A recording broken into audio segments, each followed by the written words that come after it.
மல்லியப்பூ பூத்திருக்கு, அது மழையில் நனைஞ்சிருக்கு.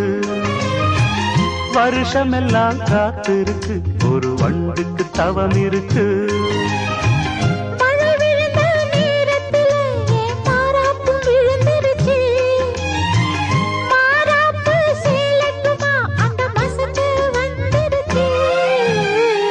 மல்லியப்பூ பூத்திருக்கு, அது மழையில் நனைஞ்சிருக்கு.